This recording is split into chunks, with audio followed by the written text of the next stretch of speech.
आज आपको जो मैं बात बताने जा रहा हूं, उस बात को और उस कहानी को आप पूरा सुनना। बिना आधे में सुने आप उसको कट कर दो कि नहीं, बोर कर रही है, मजा नहीं है। लेकिन आप पूरा सुनोगे तो आपको समझ में आएगा कि इस कहानी का मतलब क्या है। घर घर की कहानी, रिश्ते नाते, ऐसा नहीं कि सतयुग त्रेता द्वापर में नहीं थी। ये शुरू से चला आ रहा है। झगड़े का कारण क्या कुछ भी हो, लेकिन शुरू से परिवार में कभी परिवार वालों से हमारी बनती नहीं है, कभी भाई भाई की नहीं बनती, बेटे की अपने पिता से नहीं बनती, बेटे की अपनी माँ से नहीं बनती, बहू की सास से नहीं बनती। ये कारण शुरू से चला आ रहा है। तो क्या हम बुरे इंसान बन जाएं? नहीं, हम जैसे हैं अपने आप को वैसा ही रखें, ना कि वो बुरे हैं, घर वाले हमसे सही नहीं चल रहे हैं तो फिर हम भी उनसे गलत चलें। हम अपने आप को वैसा ही नहीं करें। इस कहानी के माध्यम से, ये कहानी आप पूरी सुने तो आपको समझ में आएगा कि ये कहानी हमें क्या शिक्षा देती है। बड़ी ही सुंदर कहानी है। पहले भी शायद आपने सुनी हो, पर नहीं सुनी है तो ध्यान से पूरी कहानी सुने, आपको बहुत अच्छा लगेगा। और जो कलयुग का प्रभाव है वह आप पर ज्यादा असर नहीं करेगा अगर आप इस कहानी को ध्यान से सुनेंगे। तो आइए, यह थोड़ी देर की कहानी हमको अपने आप से कैसे जोड़नी है, ध्यान से पूरी कहानी मन लगाकर आप जरूर सुने। कहते हैं विदर्भ देश का राजा सूरसेन, उसके दो बालक थे। एक का नाम था नल और दूसरे का नाम था पुष्कर। नल बड़ा धर्मात्मा और दानी था, तो पिता ने अपनी राजगद्दी नल को दी। नल भी बहुत दान करता था। उसकी दानवीरता देखकर बड़े बड़े देवता उसके दर्शन के लिए आते थे। एक बार दो देवता हंस बनकर उसका दर्शन करने आए, तो राजा ने हंस देखा तो हंस को पकड़ने की इच्छा हुई। राजा दौड़कर जैसे ही उनको पकड़ने लगे, भागा तो एक हंस हाथ में आ गया और एक हंस उड़ गया। तो उस हंस ने राजा को कहा कि मुझे छोड़ दो, मैं आपकी एक सुंदर कन्या से विवाह करवा दूंगा। तो यह सुनकर राजा को बड़ा चकित लगा। बोला कौन है? बोला दमयंती है, बड़ी ही सुंदर है, आपसे वह शादी करेगी। तो बोला उसके लिए क्या करना पड़ेगा? राजा ने कहा। तो हंस ने कहा एक आप अपने हाथों से लिखा हुआ मुझे पत्र दें और अपना एक फोटो दें, मैं दमयंती के पास ले जाऊंगा और वह उसको दिखाऊंगा। राजा ने चित्र और पत्र अपने हाथ से लिखकर दिए। हंस ने दोनों चीज लेकर और दमयंती को जाकर दी। दमयंती ने चित्र और पत्र दोनों हंस से लेकर जब देखा तो दमयंती को बड़ी ही प्रसन्नता हुई। और राजा नल बड़े ही सुंदर थे और उनकी महिमा दमयंती ने सुन रखी थी। बड़ी ही प्रसन्न हुई दमयंती राजा का चित्र और पत्र देखकर। फिर दमयंती ने भी उस हंस को अपना चित्र और पत्र दिया और उस पत्र में लिखकर भेजा कि मैं प्रतिज्ञा करती हूं कि मैं शादी करूंगी तो राजा नल से ही करूंगी। पहले के जमाना था, मोबाइल का तो जमाना था नहीं। आजकल तो कहते हैं मोबाइल ने सुख भी दिया है तो दुख भी दिया है। हंस वह पत्र और चित्र लेकर राजा नल के पास आया। राजा नल ने वह चित्र पत्र देखा और बड़ा ही प्रसन्न हुआ। आखिर भीमसेन ने अपनी लड़की का विवाह पिता दमयंती के पिता भीमसेन ने अपने सैनिक के द्वारा राजा के पास पत्र भेजा कि रानी का स्वयंवर है, आप भी उसमें जरूर आएं। जब राजा स्वयंवर के लिए जाने लगा तो रास्ते में उसको 4 देवता मिले। कौन कौन से देवता? अग्नि, वरुण और यम, ये 3 देवता, और एक उसको मिले इंद्र देवता। ये 4 देवता मिले। राजा से कहा कि कहाँ जाते हो? तो राजा ने कहा कि राजा भीमसेन ने अपनी बेटी दमयंती का स्वयंवर रखा है, मैं उस स्वयंवर में जा रहा हूं। यह सुन देवता ने राजा नल से कहा कि स्वयंवर से पहले आप दमयंती से जाकर मिलो और हमारा संदेश दो कि मृत्यु लोक के राजाओं को छोड़कर और स्वर्ग लोक के राजाओं से विवाह करे। इतना सुनना था तो राजा ने कहा, मैं कैसे जाऊंगा, मैं कैसे जा सकता हूं ऐसे बिना संदेश के, मेरे में वो शक्ति नहीं है। तो राजा इंद्र ने उसको कहा कि मैं आपकी आंखों में यह सुरमा लगा देता हूं, सिर्फ आपको दमयंती देख सकती है और कोई आपको नहीं देख पाएगा। जब वह सुरमा लगाया तो वह सुरमा लगाते ही राजा सीधा पहुंच गया दमयंती के महल में। दमयंती राजा को देखकर चकित रह गई, बोला, आप कैसे आ गए यहां पर? अगर मेरे पिता को मालूम होगा तो अनर्थ हो जाएगा और हमारा विवाह भी नहीं होगा। तो राजा नल ने बोला कि ऐसी बात नहीं है, मुझे इंद्र ने भेजा है और इंद्र ने कहा है कि मैं विवाह अगर आपको करना है दमयंती विवाह, तो वह सिर्फ मेरे साथ ही कर सकती हो। दमयंती ने कहा, ऐसा कभी नहीं होगा, मैंने प्रतिज्ञा कर ली है कि मैं विवाह करूंगी तो सिर्फ आपसे करूंगी, क्यों ना भले ही फिर खुद विष्णु भगवान आ जाए। इतना संदेश लेकर वापस नल इंद्र के पास पहुंचा और इंद्र को कहा कि दमयंती ने कहा है कि मैं आपके साथ विवाह नहीं करूंगी।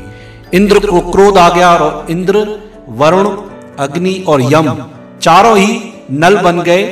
अब स्वयंवर की जगह पर 5 नल बैठे थे। किसी सेविका ने आकर दमयंती से कहा कि वहां तो 5-5 नल बैठे, आप किसके गले में वरमाला डालेंगे? दमयंती ने आंखें बंद कर कर अपने इष्ट देवता को पुकारा तो इष्ट देवता ने उसको बताया, बोला, जिसकी आंखें नहीं फड़कें और जिसके पैर जमीन पर ना हो और जिसकी छाया नजर नहीं आए, समझ लेना कि वह देवता है। इतना कहना था। दमयंती वरमाला लेके और जब स्वयंवर में आई तो जो नकली थे, जो देवता थे, उनका यह सब, वो ना आंखें फड़का रहे थे, उनके पैर पृथ्वी पे नहीं पड़ रहे थे।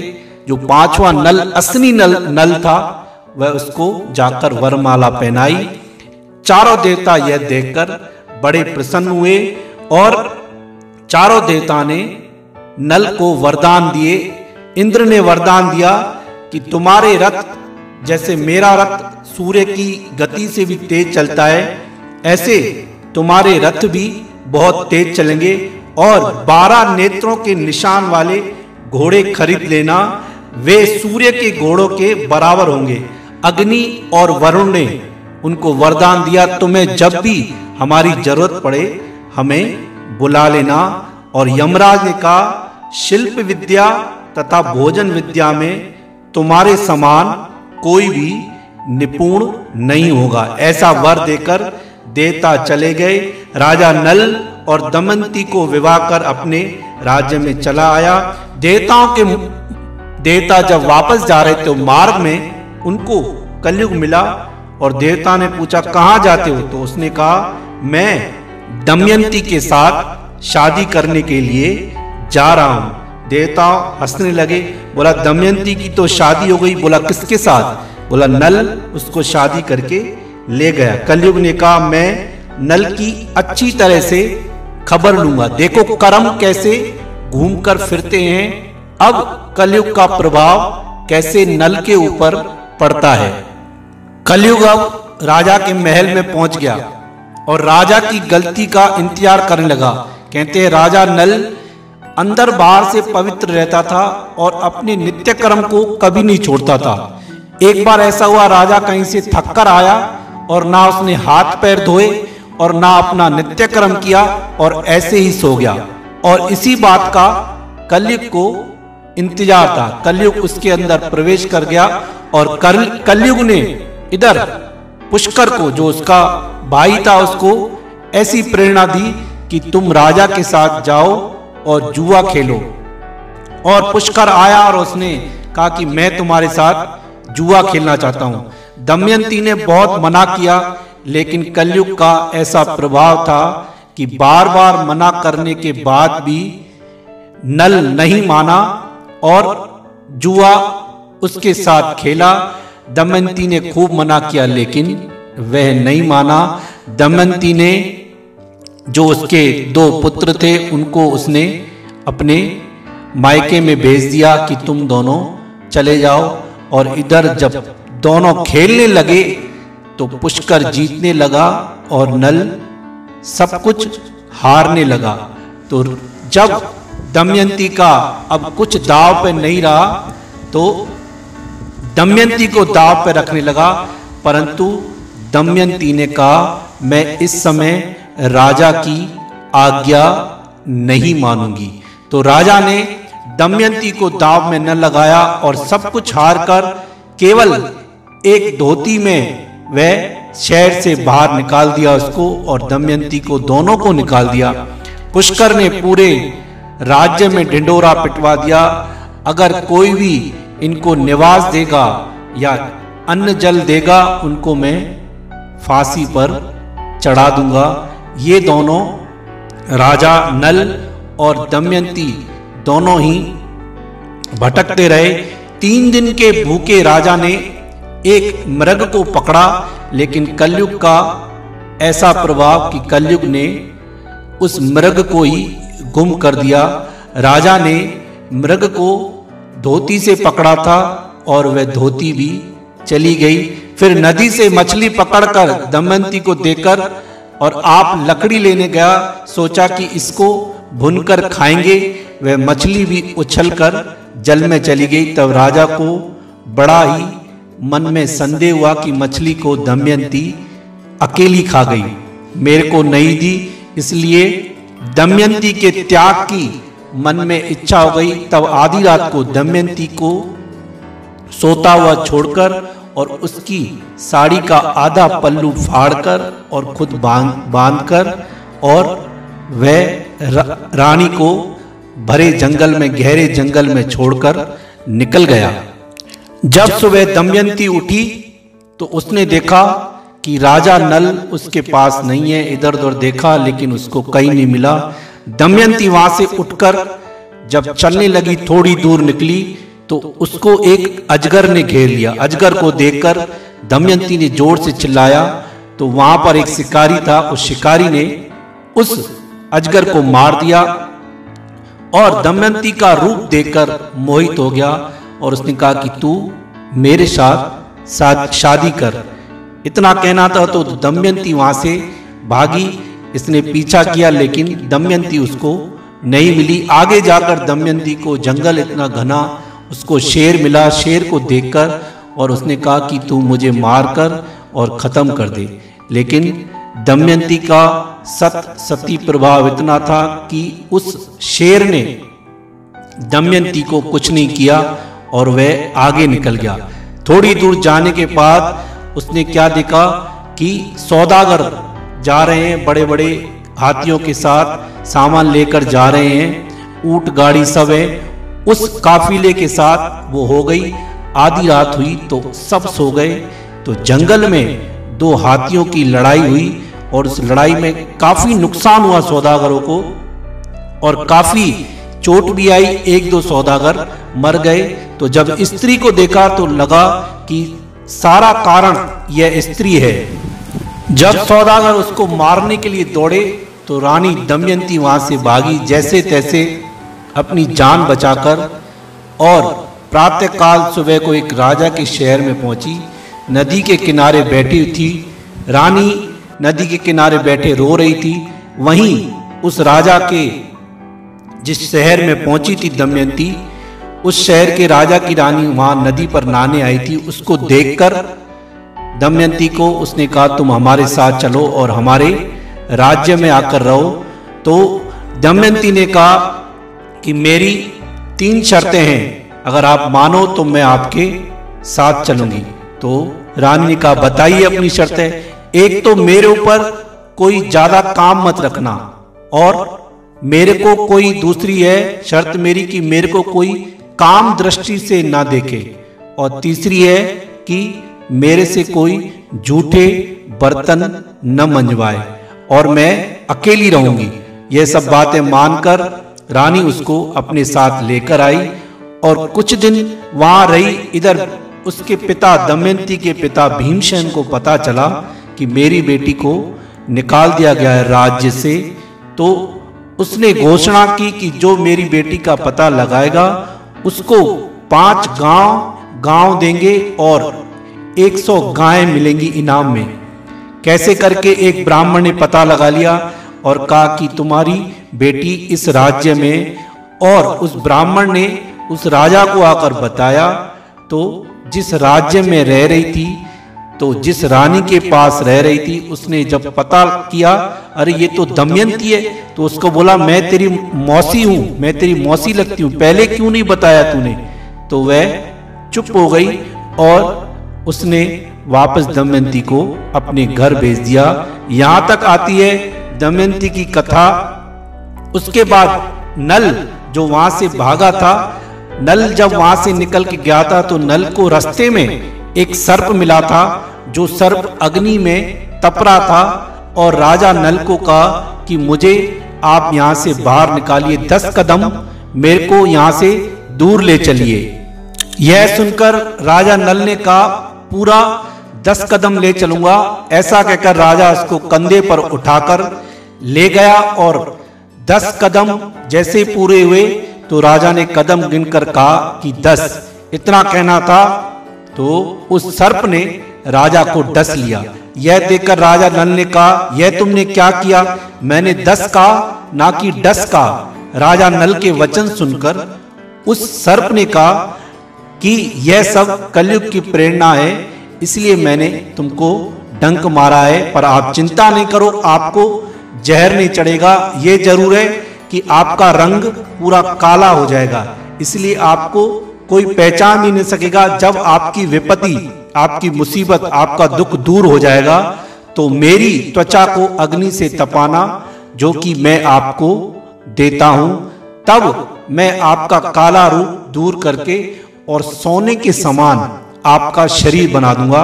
राजा बहुत खुश हुआ और घूमता घूमता वह राजा अयोध्या के राजा ऋतुपर्ण के पास जाकर उसने नौकरी करी।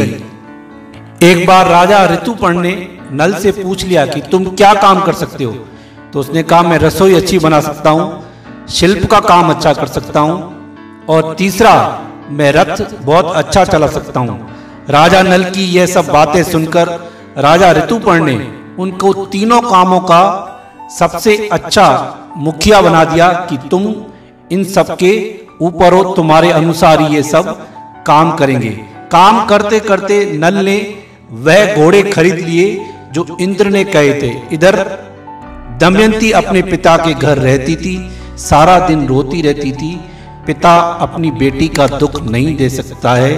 पिता ने फिर से ढिंढोरा पिटवाया कि जो राजा नल का पता करेगा उसको 50 गांव और 1000 गायें दी जाएंगी, जो राजा नल का पता करेगा। अब दमयंती से पूछा गया कि राजा का पता कैसे किया जाए, तो दमयंती ने बताया जो बिना जल और अग्नि के खाना बनाए, और दूसरी बात आधी धोती और भूखी स्त्री को छोड़कर चले जाना पाप है, लेकिन जो ये पाप न समझे, समझना कि वह राजा नल है। ब्राह्मण ने घूमते घूमते उस ऋतुपर्ण के महल में पहुंच गया और सभा में यह बात कही कि जो आदि कपड़ों में अपनी स्त्री को जंगल में छोड़कर चले जाए, उससे बड़ा पाप क्या होगा। वहां राजा नल भी बैठा था, तो राजा नल ने कहा कि विपत्ति काल में जब विपत्ति आती है तो कोई भी पाप नहीं है, लिखा भी गया है आपत्ति काले मर्यादा नास्ति। ब्राह्मण समझ गया कि यह राजा नल है और जाकर दमयंती को बताया कि राजा ऋतुपर्ण के पास आपका पति है, अब उसको कैसे लाया जाए। उसके लिए दमयंती ने अपने पिता से कहा कि तुम राजा ऋतुपर्ण को जाकर यह संदेश दो, पिता से कहा अपने सैनिकों को भेजो कि कल दमयंती का विवाह है और आप आकर उस स्वयंवर में सम्मिलित हो, लेकिन अभी मत भेजो, कल सुबह भेजना और यह कहना कि शाम को विवाह है और बहुत दूरी है। तो उस दूरी को राजा नल को चलाने में, घोड़े चलाने में माहिर था, इसलिए यह परीक्षा रखी गई। जब यह संदेश पहुंचा ऋतुपर्ण के पास तो राजा जो नल के रूप में था उसको कहा कि तुम पहुंचा दोगे मेरे को इतनी जल्दी, आधे दिन में? बोला हाँ, आप बैठिए, मैं आपको आधे दिन में राजा के पास पहुंचा दूंगा। राजा ऋतुपर्ण रथ में बैठा और नल ने उस रथ को दौड़ाया। जब रथ दौड़ रहा था तो राजा ऋतुपर्ण ने उसकी परीक्षा लेने के लिए अपना दुशाला गिरा दिया। नल को कहा कि रथ रोको, मेरा दुशाला गिर गया है। बोला वो तो 15 योजन पीछे रह गया। 15 योजन माने 200 किलोमीटर, इतनी स्पीड में वह रथ चला रहा था और वह भीमसेन के राज्य में पहुंच गए। और जब पता चला कि आए हैं तो दोनों को अलग अलग स्थान दिया। अब पता कैसे किया जाए कि ये राजा नल है? जिस घुड़सवार में रुकाया गया था राजा नल को, वहां पर उसको खाने की सामग्री भेजी गई पर पानी और अग्नि नहीं दिया गया। और नल को कहा कि जल्दी बना कर दो, रानी दमयंती को भूख लगी है, आप ये जल्दी बना कर दो। उसी समय उसने जो वरदान मिला हुआ था जल देवता और अग्नि का, उनका आह्वान किया तो वो आ गए, जल्दी खाना बनाकर भेजा। जब उसने खाया तो वह समझ गई कि यही राजा नल है और उसको बुलाया गया राजा नल को। उसको देखकर दमयंती की आंखों में पानी आ गया और कहा कि यह कैसा रूप कर रखा है, इस रूप को आप त्याग दो। तब राजा ने कहा कि मुझे सर्प ने कहा था कि आपकी सब विपदा दूर होगी, आज मेरा सारी विपदा खत्म हुई। और सर्प की त्वचा को जलाना तो आपका स्वरूप सोने के समान हो जाएगा। और ऐसा ही किया गया। और फिर जब उस त्वचा को तपाया गया तो राजा का पूरा शरीर सोने की तरह हो गया। और फिर आपस में फिर से राजा रानी आनंदमयी से रहने लगे। और राजा ऋतुपर्ण ने पहले ही नल को जुए के ऐसे ऐसे दाव दिखा दिए या सिखा दिए जिसको सीखकर वापस अपने राज्य में आया और पुष्कर को हराकर और अपनी रानी के साथ फिर से सुख से रहने लगा नल राजा। पर पुष्कर को उसने निकाला नहीं, अपने छोटे भाई को अपने साथ ही रखा। तो कहते हैं जब सर पर आती है तो वह भोगनी पड़ती है। जब कलयुग ने बिना अपराध राजा नल को कष्ट दिया तब क्या हुआ कि कलयुग का बल घट गया, ताकत घट गई और राजा नल के पास आकर कहने लगा कि मेरा अपराध क्षमा करो। राजा नल ने कलयुग से प्रतिज्ञा कराई कि जो मेरी यह कथा पढ़े अथवा सुने उस पर तेरा प्रभाव नहीं पड़ेगा और ना तू उसको कष्ट देना और ना उसको तू दुखी करना, तभी मैं तेरा अपराध क्षमा करूंगा। यह बात सुनकर कलयुग ने कहा ऐसा ही होगा और कलयुग ने उसकी राजा की बात मान ली। तो यह कथा जो सुनेगा और पढ़ेगा उसके ऊपर कलयुग का बिल्कुल भी प्रभाव नहीं होगा। जो भी कर्म किए वह कर्मों को भोगकर राजा जुआ खेला, मना करने के बाद हारा, इतनी कष्ट आए, लेकिन इसका प्रभाव ये हुआ कि इस कथा को जो सुनेगा पढ़ेगा उसके ऊपर कलयुग अपना असर बिल्कुल नहीं दिखा सकता। कलयुग उससे हमेशा दूर रहेगा जो ये कथा सुनेगा।